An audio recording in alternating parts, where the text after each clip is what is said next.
So can I take a look at all the wonderful assembled devotees who are sitting here? Can move the camera so I can see all of you who have gathered here for the glorification of Krishna and his beloved cows. Jai Hari Bol, Hari Bol, Hare Krishna, Hari Bol.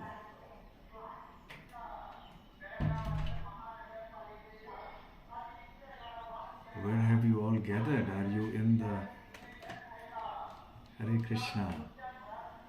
Where have you all gathered? Are you in the house or you are in the cowshed? So in the main hall, Maharaj. I see. There's approximately 70 people up here, 70 devotees. Okay. And we are in the main hall at this point. Fine, wonderful, wonderful. I'm sorry for the delay. There was some devotee who was unwell and I just had to make some inquiries about that devotee's health, so I got a little delayed.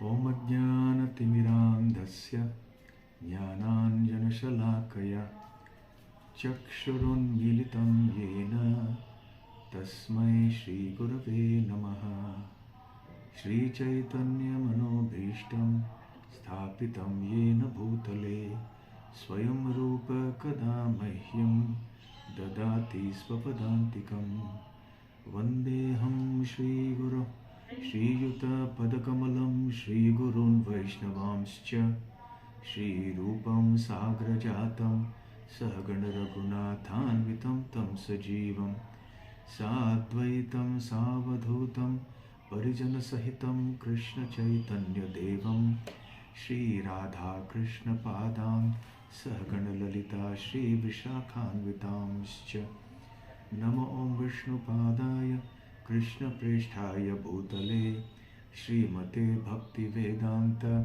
Swami Niti Namine Namaste Saraswate Deve Gauravani Pracharine Nirvishesha Shunyavadi Paschatya Desha Tarine Mukham Karoti Vachalam Pangum Langhayate Girim Yat Kripatamaham Vande Shri Gurun Dinataranam Vancha Kalpatarobhyascha Kripa Sindhubhya Evacha Patitanam Pavanebhyo Vaishnavebhyo Namo Namaha Namo Mahavadanyaya Krishna Prema Pradayate Krishnaya Krishna Chaitanya Namane Gauratvashe Namaha Pancha Tattvatmakam Krishnam Bhaktarupa Swarupakam Bhaktavataram Bhaktakhyam Namami Bhakta Shaktikam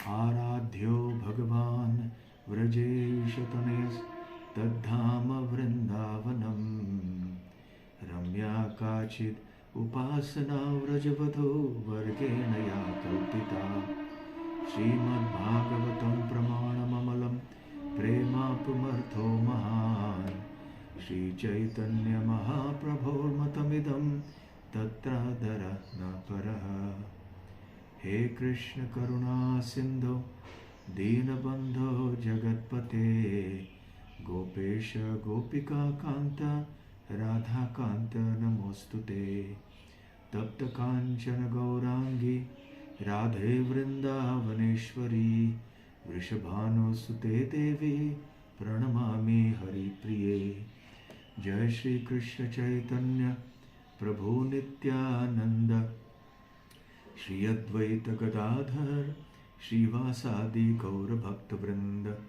Hare Krishna Krishna Krishna Hare Hare Hare Rama Rama Rama Hare Hare Hare Krishna. I'm very happy to be here with all of you to celebrate the most sweet and wonderful festival of Gopashtami. Although the original Tithi or the actual date of the festival was about 5 days ago. We are on the 13th lunar day, the 13th Tithi in the bright fortnight of the month of Kartik. So today is actually Trayodashi, the 13th day, and Gopashtami, as the term indicates, is on the 8th Tithi. So that's the Ashtami Tithi. So we are celebrating it 5 days late, but doesn't matter because we are commemorating one of the most sweet pastimes that happened in Vrindavan regarding Krishna and the cows. So I'm getting a message here that all the participants performed Go Puja, after which you all went to install a nameplate on a shed which Yamuna Leela Mataji sponsored before her departure from this world. And then everybody did Damodar Deepdan and had prasadam. Wonderful, wonderful. Yes, Yamuna Leela Mataji loved cows very much, and it is so nice that a nameplate for her has been set up on the cow shed which she sponsored. I'm sure that she will be serving the cows and Krishna and Radharani wherever they have taken her. She'll always be there serving the cows.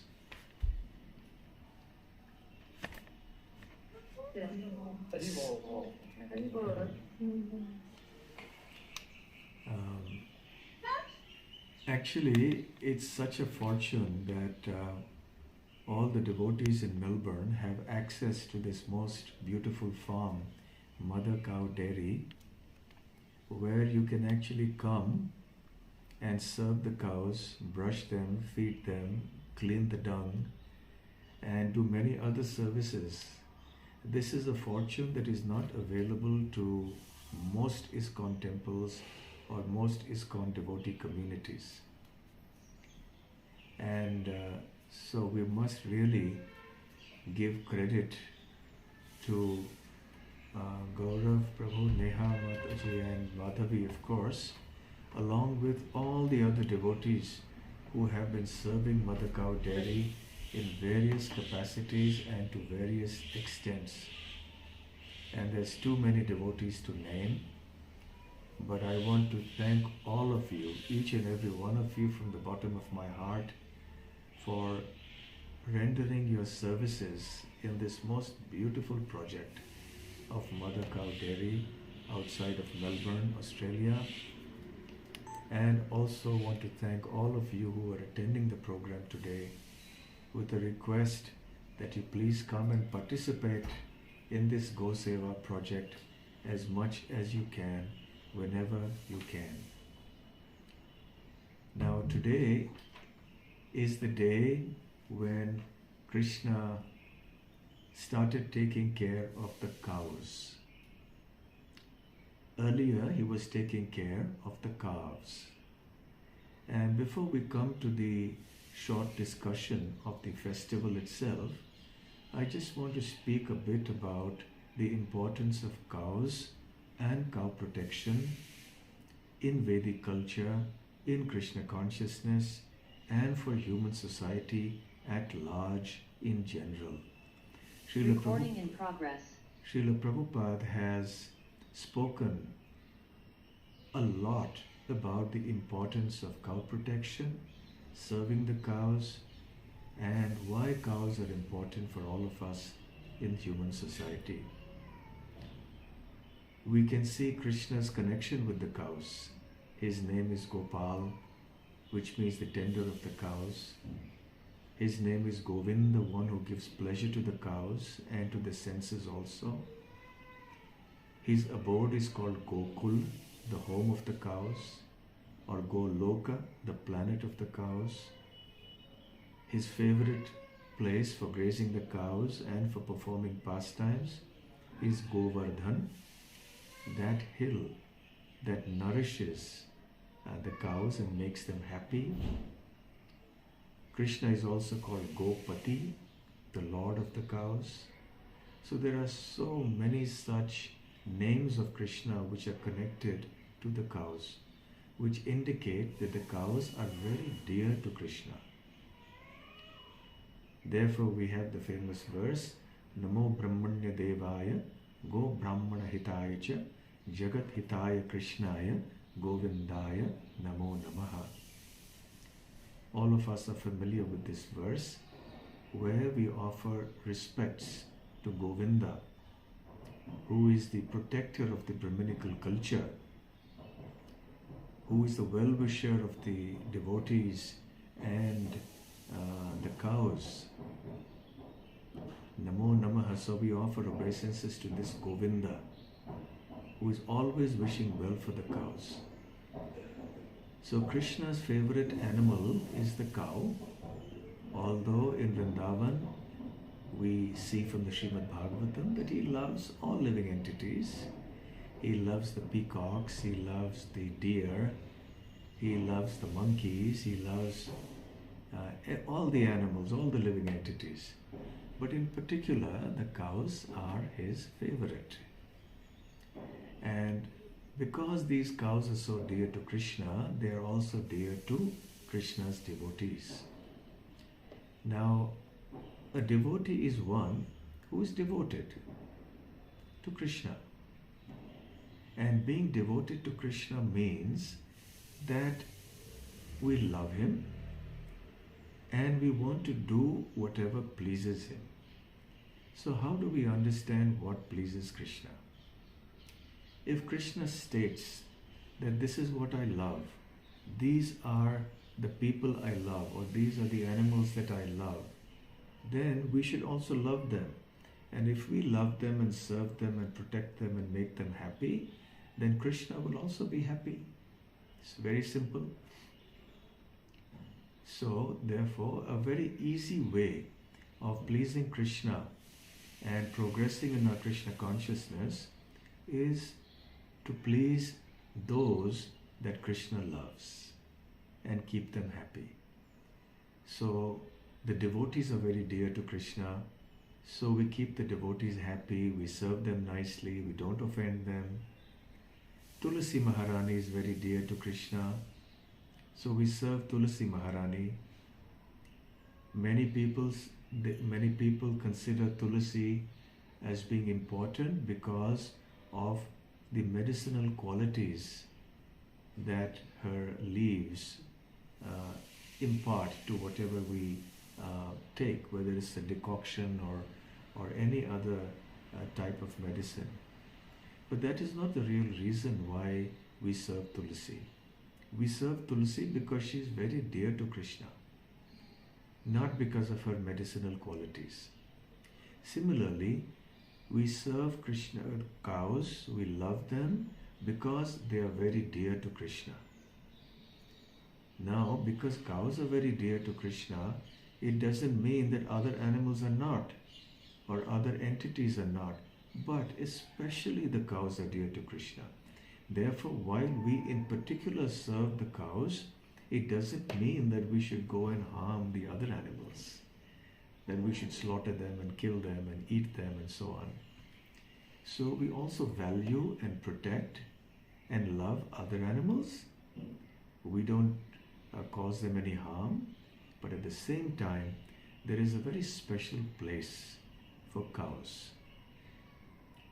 So this is the first reason why we serve cows, because we are devotees of Krishna and cows are dear to Krishna, therefore we serve them. This is the most important reason, the spiritual reason, the bhakti reason for serving cows. And we see there are a large number of pastimes of Krishna connected to the cows. Actually, Krishna did that for most of the day, or he does it for most of the day in Vrindavan. From the Srimad Bhagavatam we read that Krishna used to leave early in the morning with the cows and his cowherd boyfriends, go into the forest, a different forest each day. He would graze the cows, And when the cows were grazing, he and his friends would engage in frolicsome pastimes, and occasionally then Krishna would also kill the demons. And then he would return in the evening with the cows and his friends. So we can see that Krishna was with the cows all day long. So except for the cowherd boys, it was only the cows who had the association of Krishna for the longest period of time in the day. The Brajavasis could see Krishna only when he was leaving for the forest and when he was returning from the forest. But at other times, they would see Krishna, but within their hearts. Because they loved Krishna so much, they would be constantly meditating upon him and singing his glories and pastimes and his names. So therefore we see how important the cows are in Krishna's pastimes and how much time Krishna spent with them. The second reason for protecting cows, as Srila Prabhupada has explained, is from a moral point of view, that they're like our mother. The Vedic scriptures say that we have 7 mothers. One of them is our biological mother, one of them is Mother Earth, and so on, and one of them is Mother Cow. The mother is one who nourishes the child, who looks after the child with a lot of affection and care. And so the mother has a very special place in the life of everybody. Actually, the mother is even more important than the father, although both are very important. But according to the Shastras, the value of the mother is even more. And cow is also such a mother for us. Incidentally, our biological mother gives us milk only for a short period of time, for a few months.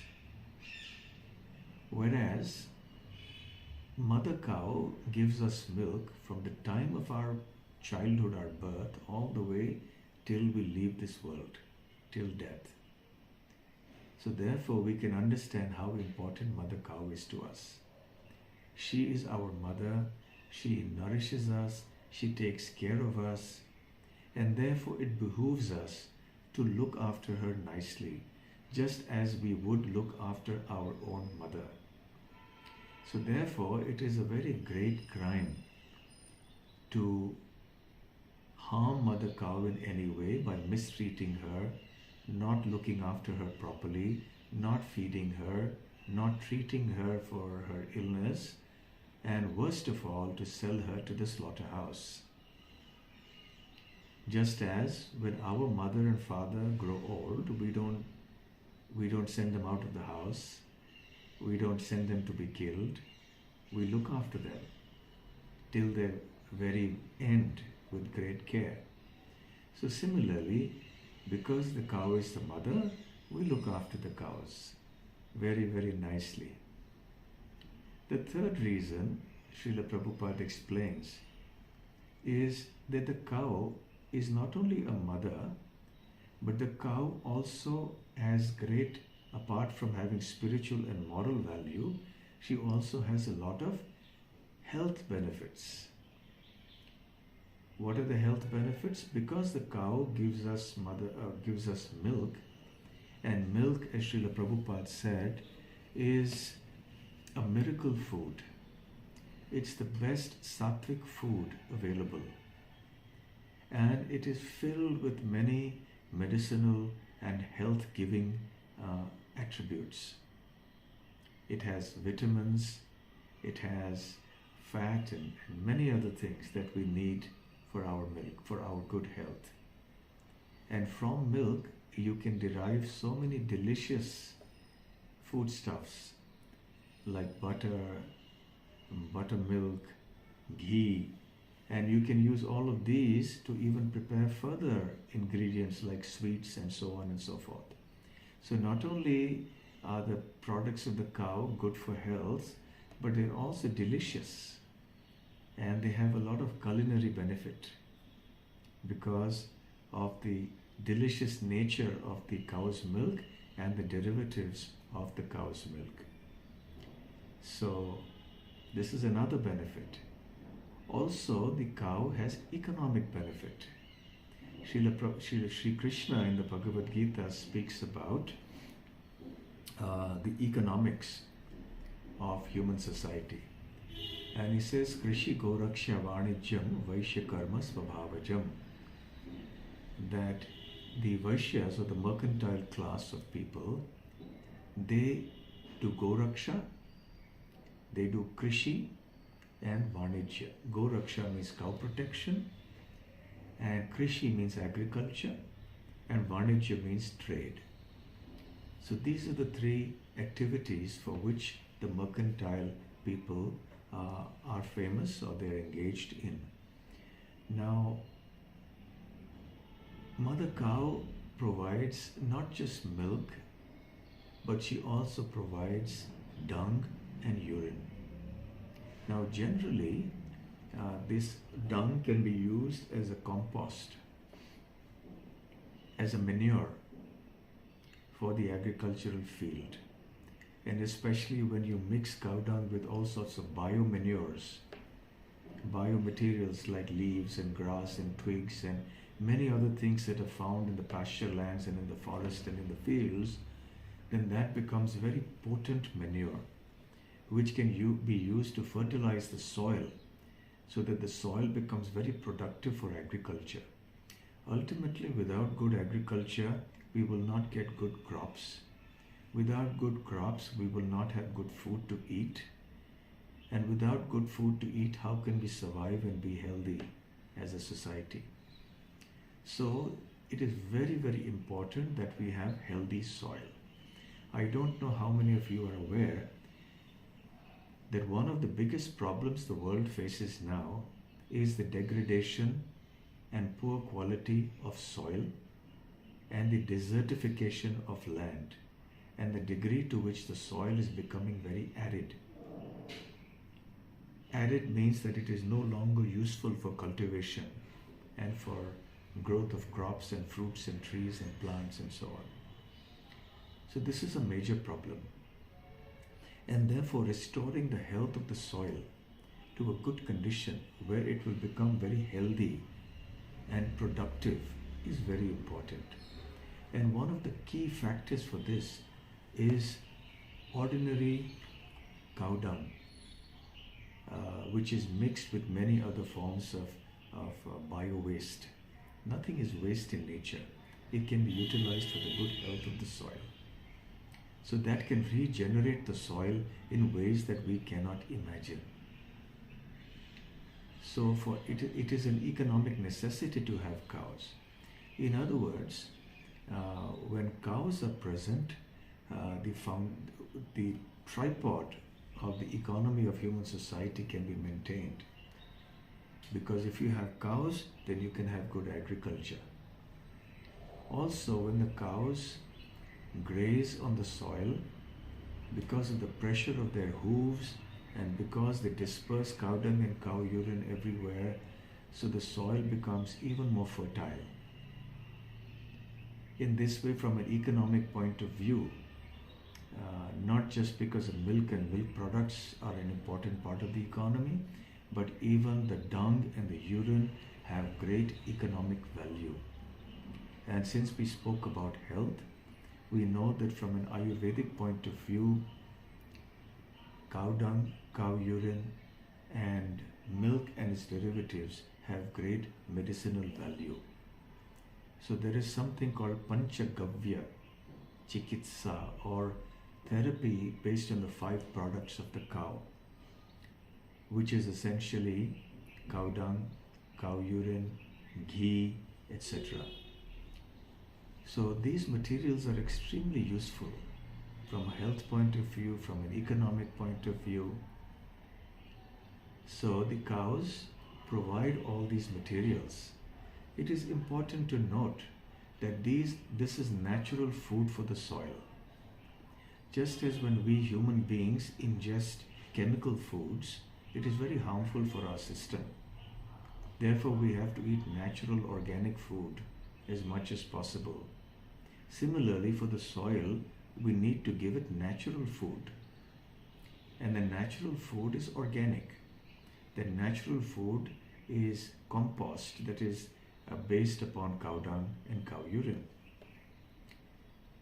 And in this way, the cows are of great value economically, and the bulls, they provide what we call draft power. They can drive your bullock carts, they can engage in various other acts of transportation to move materials from one place to another place. They can provide draft power for cottage industries to make, let us say, sugarcane juice from sugarcane, to crush grains like wheat, etc. You can make oil from oil seeds by crushing them with the rotary motion of the bullocks. So there are many things that the bullocks can also do to provide economic value to human society. So it's not just Krishna consciousness, not just health and better quality of life in terms of tasty food, but it's also a lot of economics that are involved here. And the cows also become a part of the family. They participate in the activities of the house. Nowadays, people are very stressed. It's one of the main features of modern society, a high level of stress.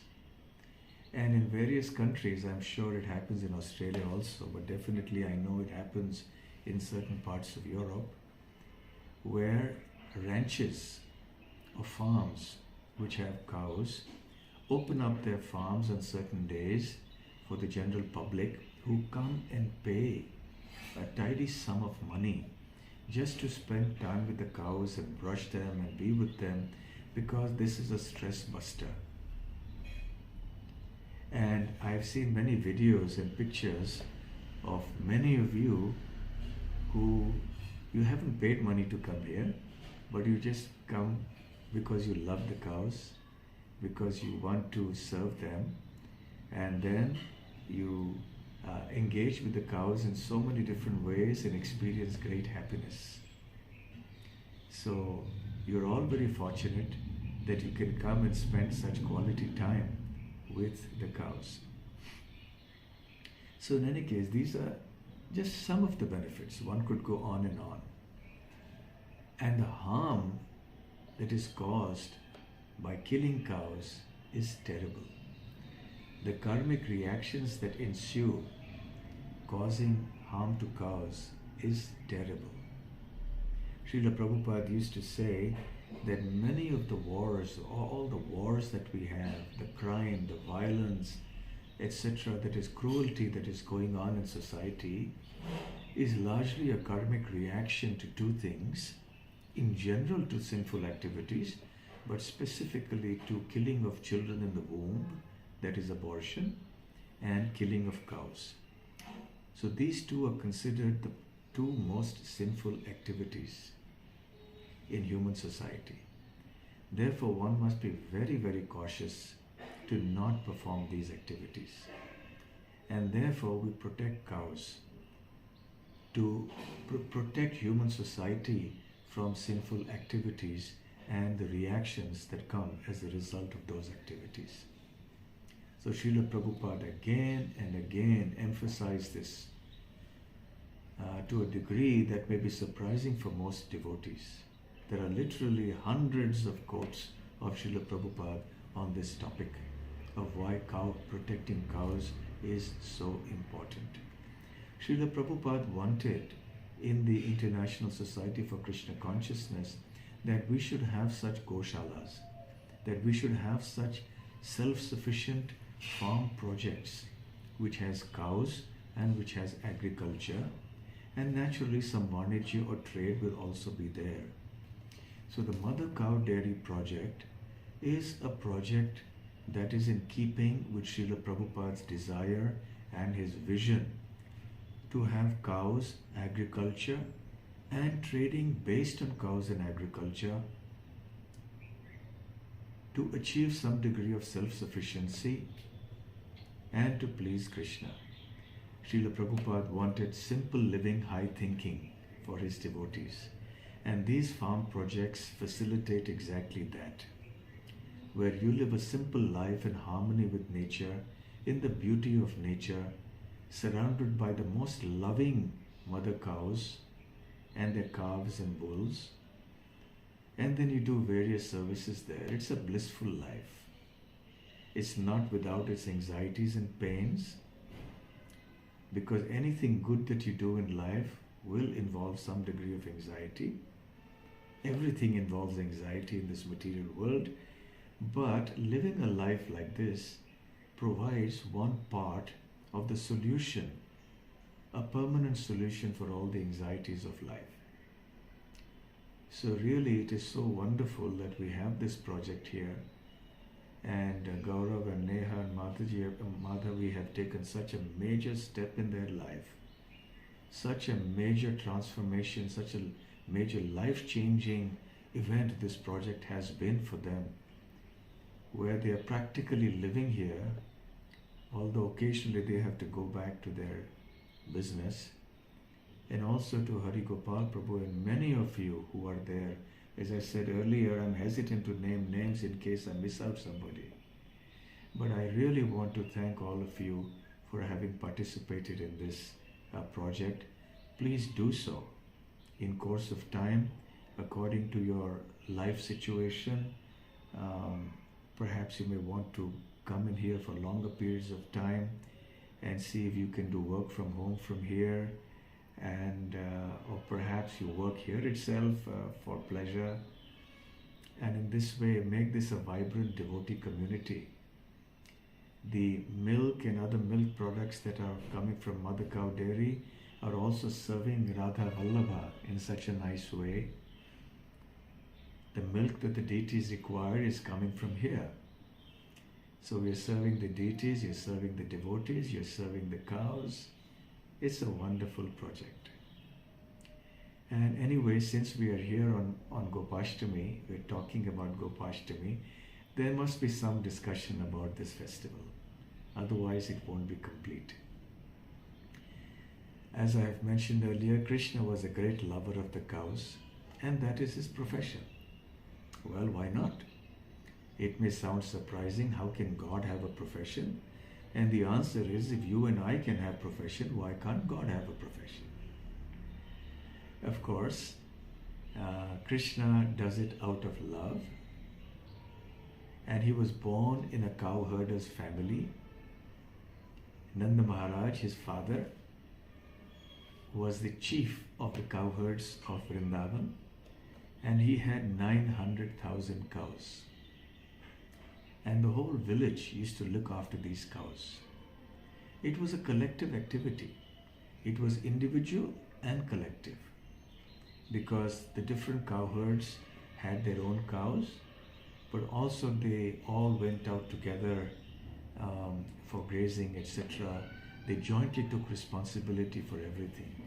This was a perfect human society that was organized around the cows and the land and Krishna. So, when Krishna was very small, he grew up surrounded by cows.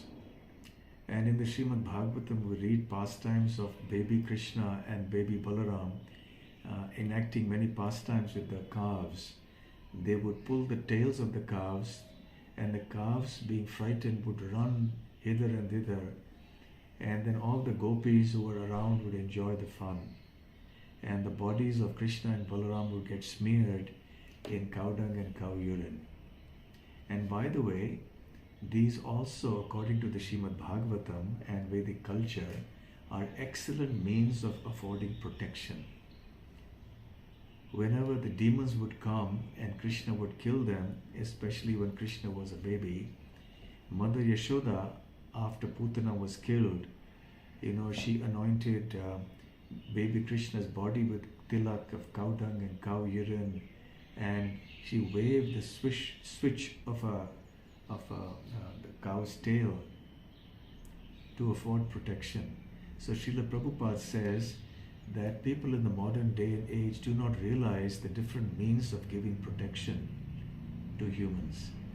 So serving cows and using cow dung, cow urine and the tail of the cow, etc. are considered extremely valuable, and they afford protection. So protection is found at various degrees, and utilizing the cows for our protection is something very important. We protect the cows and the cows protect us. Dharmo rakshati rakshataha. So if you protect dharma, dharma protects you. If you protect cows, cows protect you, because cows will be very happy and joyful, and they will give you abundant blessings, and that's what we need. In one purport, Srila Prabhupada says that simply by keeping cows and bulls happy, human society can become happy. This one sentence is like a sutra. It is like a condensed formula for the happiness of human society. Keep Krishna happy, keep the cows happy, and human society will be happy. Just see, remember this one formula. That's all we need for human society, to be happy. So Krishna grew up with the cows, and he was performing these pastimes, and Mother Yashoda and the gopis were absorbed in an ocean of bliss, seeing baby Krishna and baby Balaram engaging with the calves. As time went by, he wanted to go with his father Krishna when the elders were taking the cows out to graze. And a couple of times Nanda Maharaj took Krishna and Balaram, for grazing. And then these little boys, they barely could speak. They couldn't even pronounce words clearly. So they were very inquisitive, and they asked many questions. They would climb into the lap of Nanda Maharaj or into the lap of any of the other older gopas, and they would ask them questions. Which is this bird? Why is this a peacock? Is that a parrot? What is this tree here? And because they were speaking in such a sweet manner, the gopas or the cowherd boys would drown in ecstasy, because Krishna anyway is very attractive and very sweet, and when he was enacting his childhood pastimes in this manner, the older gopas would find great joy, and then they would come back. When Mother Yashoda and Rohini, mother of Balaram, came to know that the gopas were taking Krishna and Balaram out into the forest, they became very upset. And next time when Nanda Maharaj wanted to take Krishna and Balaram, and he approached Mother Yashoda and says, look, we want to take Krishna and Balaram for grazing, because these boys they're really coming after us. They're very eager to go for grazing. And Mother Yashoda and Mother Rohini flatly refused. And they said, no, you cannot take out. It's unprecedented. How can you take out such small babies for grazing? The cows are huge animals, and our babies are just very small. And in case they step over the babies, or they have very big horns, and they move their head also in such a way, there's every possibility that our Krishna and Balaram can get injured. So they forbade them from taking Krishna and Balaram out. So Krishna and Balaram became very morose, and they were very unhappy with their mothers. So how come our mothers are stopping us from going, accompanying our elders for grazing the cows? Then one day what happened is that Krishna and Balaram, who were very small at that time, along with their friends, they ran away into the forest. They were playing, and in the course of playing, they just ran away. And then they lost their way in the forest. And so when they lost their way, they realized that, we don't know where we are. They started playing, and eventually, somehow or the other, they found their way back. After this, there was an Ishtagoshti that was called in Vraj. The news spread all over Vraj that Krishna, Balaram and some of the cowherd boys, they got lost in the jungle. They were so eager to go with the cows and they were forbidden from doing so. And therefore somehow or the other they wanted to do it. They were deprived of the opportunity, so they have run away into the forest for playing. So it is a very dangerous thing. So now what we should do, what should we do here now? So they came to the conclusion that we should at least give Krishna and Balaram and their friends of the same age an opportunity to herd the calves. Not the cows, because the cows are too big, but at least the calves who are very tiny. Even the calves, of course, are quite strong, and they were perhaps of the same size as Krishna and Balaram. So then, after this Ishtagoshti, there was a decision that we will formally permit Krishna, Balaram and the cowherd boys to graze the calves. So a grand festival was organized in Vraja. And officially, Krishna and Balaram were anointed as Vatsapa. Vatsa means a calf. Pa means a palak, or one who herds or looks after. So they became officially the herders of calves. And this went on for some time. At that time, Mother Yashoda wanted Krishna to have some footwear, because she was concerned that there are pebbles and there are thorns in the forest, and when Krishna will walk on them, these pebbles and thorns will prick Krishna's feet and hurt him. So she proposed to Krishna that here is some footwear that I have for you. And Krishna said, look, Mother, we are the servants of the cows. We love the cows more than anything else in this world. So therefore, if you want me to wear footwear, then so should the cows. Mother Yashoda said, Krishna, this is not practical. You know there are 900,000 cows. And remember that we have 2 feet, but cows have 4 legs. So it's going to be a problem finding footwear or shoes for each and every one of our cows. So Krishna said, then I will not wear any footwear. And so then Mother Yashoda relented. And it is said that Mother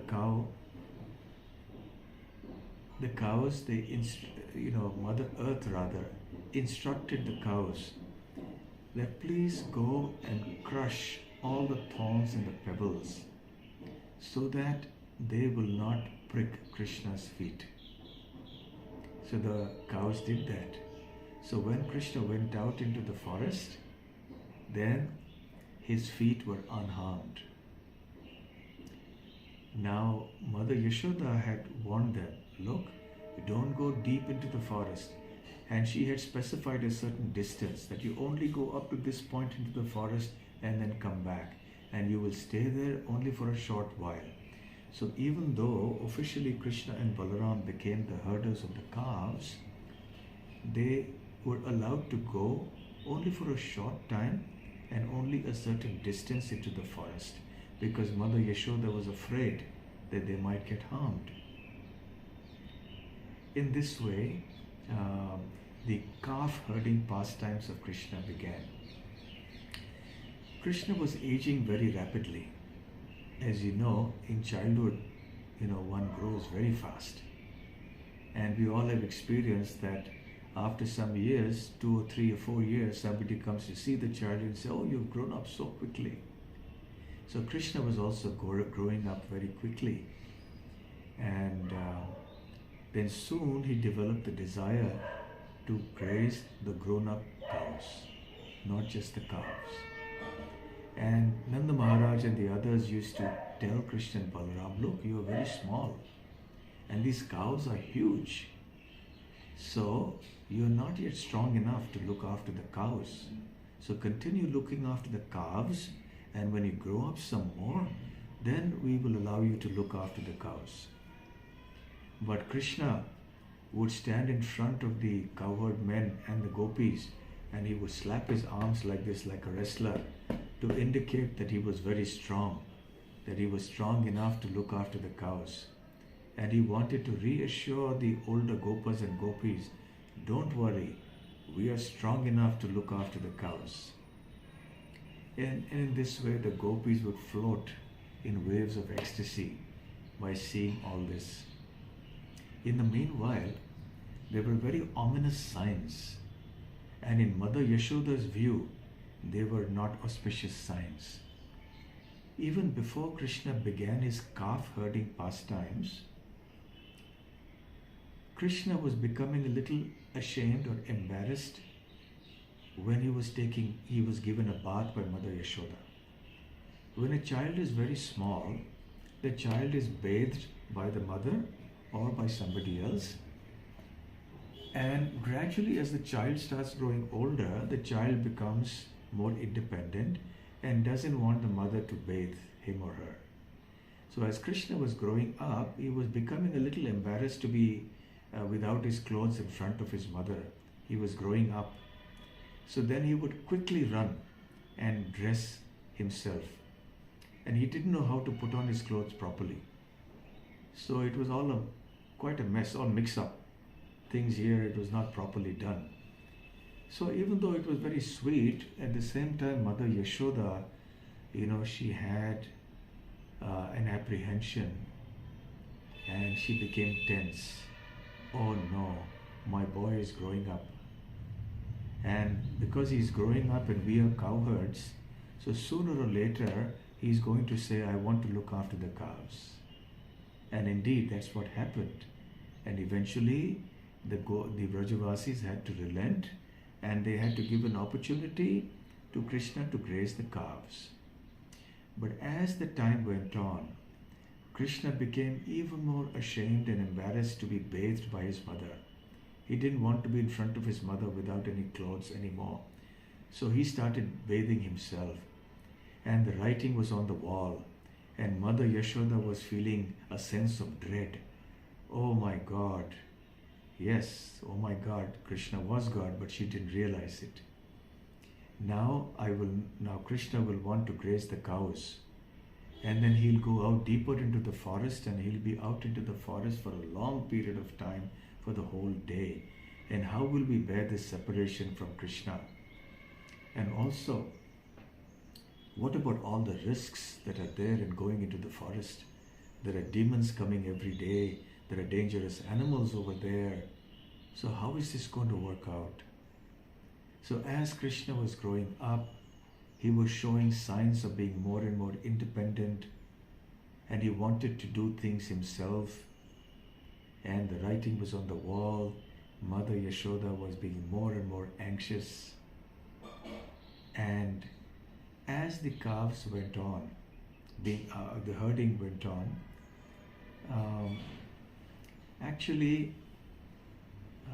Nanda Maharaj started noticing something strange. What was happening? That Krishna was avoiding Nanda Maharaj. And he was actually going to his uncles, that means Nanda Maharaj's brothers. And he was speaking in a very confidential way. He was putting his hands and saying something into the ear. And Nanda Maharaj was noticing this. And then he went up to his brothers and he said, look, what's going on here? Why is Krishna so secretive? And what is it that he's coming and telling all of you? So then one of Nanda Maharaj's brothers, there were totally 5 brothers, including Nanda Maharaj. And one of them ultimately spilled the beans. And he said, you know what Krishna is saying? He wants to graze the cows. He's grazing the calves, but now he wants to graze the cows. And this was as if a thunderbolt struck Nanda Maharaj. And he's saying, oh, if Krishna wants to graze the cows, then he'll be out all day and we won't be able to see him. But then somehow the other Nanda Maharaj's brothers pacified him and they said, no, look, it's just that Krishna is concerned about you He thinks, my father has been going out grazing the cows for so many years, and he's getting on in age, and I'm his son, and I should reduce his burden.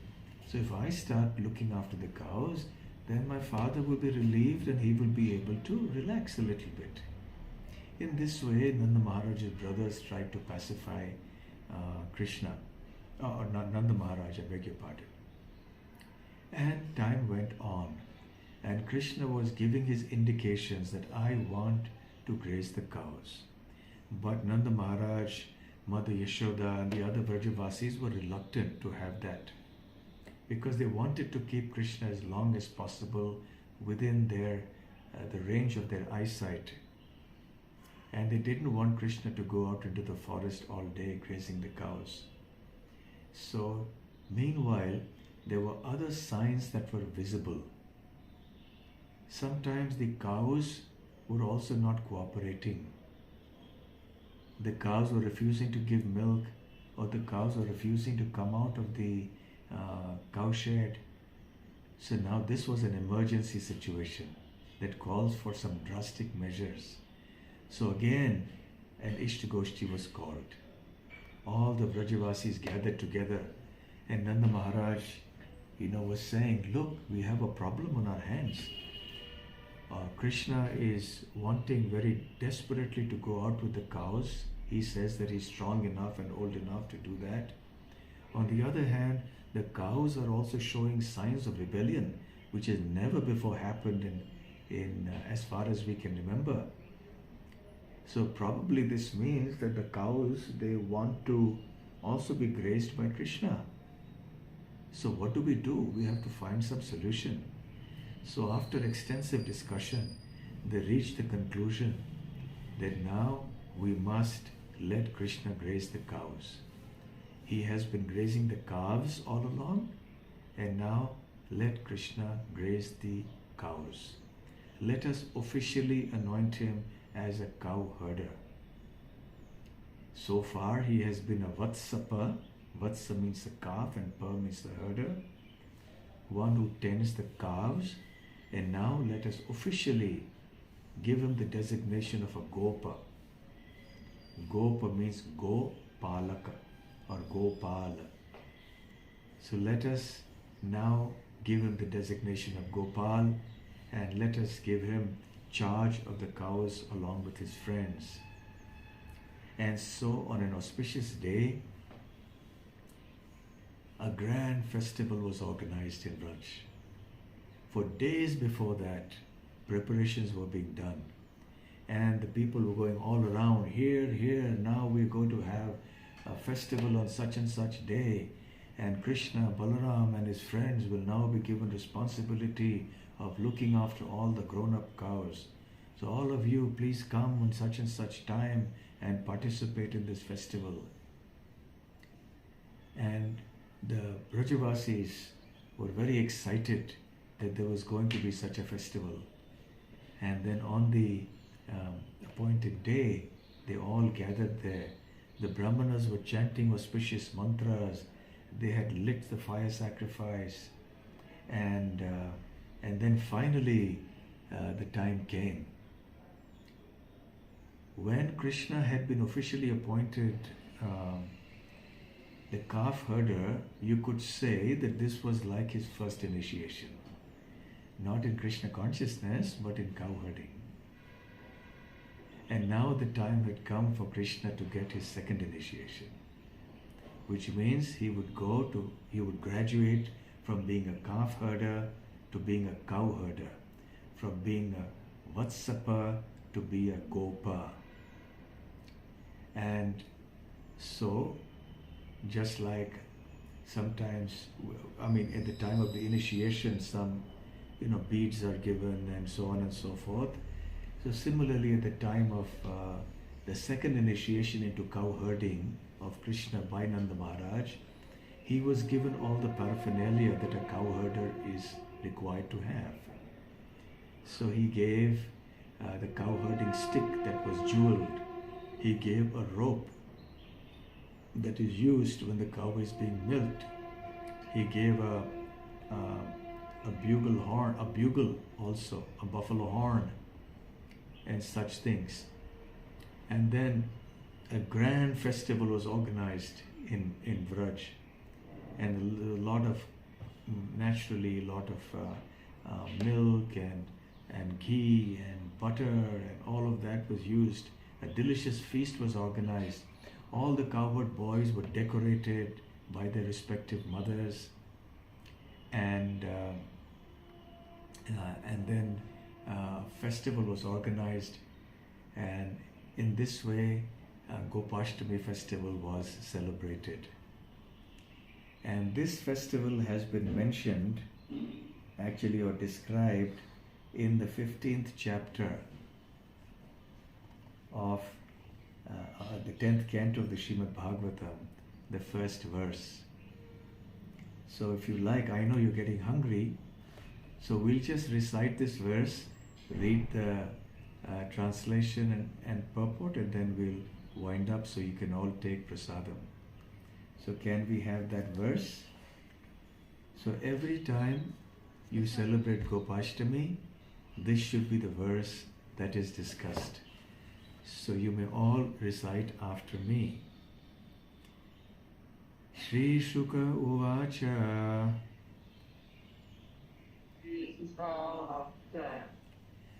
Tatascha Paugandavayah Shritau Vraje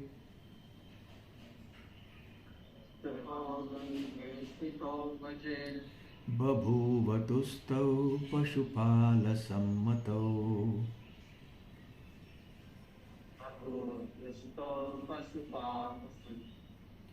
Gasharantau Sakhibhi Samampadaihi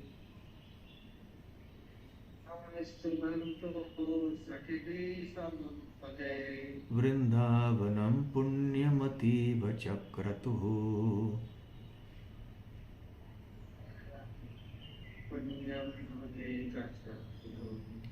The translation, please.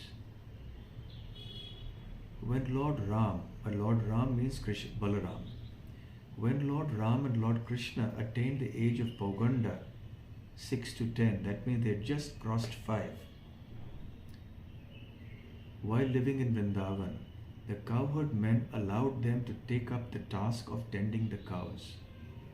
Engaging thus in the company of their friends, the two boys rendered the land of Vrindavan most auspicious by imprinting upon it the marks of their lotus feet. Purport by His Divine Grace A.C. Bhakti Swami Srila Prabhupada. Purport. Lord Krishna wanted to encourage his cowherd boy friends who had been swallowed by Aghasura and then stolen by Lord Brahma. Therefore the Lord decided to bring them into the palm tree forest called Talavan, where there were many delicious ripe fruits. Since Lord Krishna's spiritual body had apparently grown slightly in age and strength, the senior men of Vrindavan, headed by Nanda Maharaj, decided to promote Krishna from the task of herding calves to the status of a regular cowherd boy. He would now take care of the full-grown cows and bulls and oxen. Out of great affection, Nanda Maharaj had previously considered Krishna too small and immature to take care of full-grown cows and bulls. It is stated in the Kartik Mahatmya section of the Padma Puran, Shuklashtami Kartiketu Smrita Gopashtami Budhaihi Taddinad Vasudevo Bhud Gopah Purvam Tu Vatsapaha. The 8th lunar day of the bright fortnight of the month of Kartik is known by authorities as Gopashtami. From that day, Lord Vasudeva served as a cowherd, whereas previously he had tended the calves. The word Padaihi indicates that Lord Krishna blessed the earth by walking on her surface with his lotus feet. The Lord wore no shoes or other foot gear, but walked barefoot in the forest, giving great anxiety to the girls of Vrindavan, who feared that his soft lotus feet would be injured. Purport over. So look at the verse that is being cited from the Padma Puran. you will see the last line, Gopaha and Vatsapaha. Purvam tu Vatsapaha. That means earlier Krishna was a Vatsapa, he was a tender of calves. But now, Tat Dinat, from that day onwards, Vasudeva or Krishna Abhud, he became Gopaha. So this was a graduation ceremony of Krishna from a Vatsapa to a Gopa. So this 8th day, Shuklashtami of Kartik, is known as Gopashtami. And then the preparation was ready for Krishna to now move out into the forest with the cows. The cows still didn't move. Then Krishna went in the front, and then the cows came behind. And in this way, the cowherd boys were jubilant. They were jumping and dancing and singing the glories of Krishna. And a large number of these cowherd boys and the cows, then they ventured out into the forest, each of them playing their bugle horns, some playing the flute, some glorifying Krishna. And in this way, as the Vrajavasis watched, Krishna, Balaram, the cowherd boys and the cows went out for grazing for the very first day on Gopashtami. So this is how this festival was celebrated. And on this day, Srimati Radharani in our temples is dressed as a cowherd boy, because there was apart from the main festival that was organized, there was also another smaller festival that was only for the boys and the men. And Radharani also wanted to attend that. She looked somewhat like Subal Sakha. So she dressed as Subal Sakha and she entered into the festival silently without letting people know that it was Radharani. And she participated in that festival which was meant only for the boys and the men. So therefore on our altars, you will find on Gopashtami day, Radharani is dressed like a cowherd boy. So this is the beautiful the festival of Gopashtami. Shri Gopashtami Mahotsava ki Jai. Shri Vrindavan Dham ki Jai. Gaur Premanande Hari Hari Bol. Can we come on to the normal screen?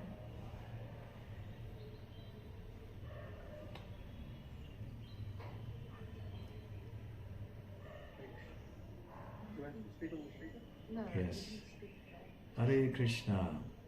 Hare Krishna. So, Hare Krishna. Hare Krishna.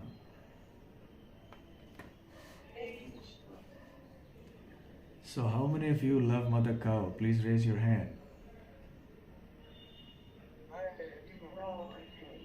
And how many of you want to serve Mother Cow at Mother Cow Dairy, whether it's once a week, once a month, whatever it is? Jai, thank you. Thank you very much to all of you. Hare Krishna. And now I think you'll all take your lunch prasadam, right? We already had our lunch, right? We already had our lunch. Okay, good, good. If you may allow, I'd like to just say a few words in relation to today's program. Yes, sure, sure. Thank you, Maharaj. So we wanted to thank you first for this wonderful vision that you have had over the last 10 years, and basically sort of brought this Mother Cow farm to Melbourne specifically. We are very fortunate to have this with the mercy of your vision, and we are very grateful for that. Now, today, in fact, in Melbourne, it's called the Melbourne Cup Day. On this particular day, they actually do horse racing, and they have almost about 70 to 100,000 people basically attending this particular program. And this thing, for us here, we had about 70 people around in this Gopashtami. With your blessings and mercy, Maharaj, we'd like that the whole Melbourne Cup turns around and has 70 to 100,000 people here celebrating Gopashtami. and do this. So we need your blessings and your mercy, and thank you so much, and we are very grateful. The fact that we actually are celebrating this on this particular day. In fact, on our Snanyatra for Lord Jagannath, Goddess Devi is always celebrated here in Melbourne on the 26th of December, which is called the Boxing Day. So if you can bless and inaugurate, you can have this Melbourne Cup Day being our official yoga activity. Yay. 70 here is equivalent to 70,000 there. Yes.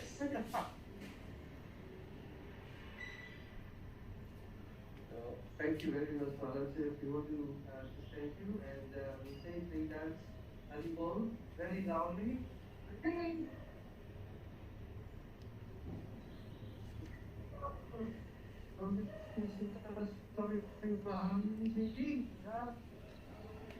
Hare Krishna. Thank you very much.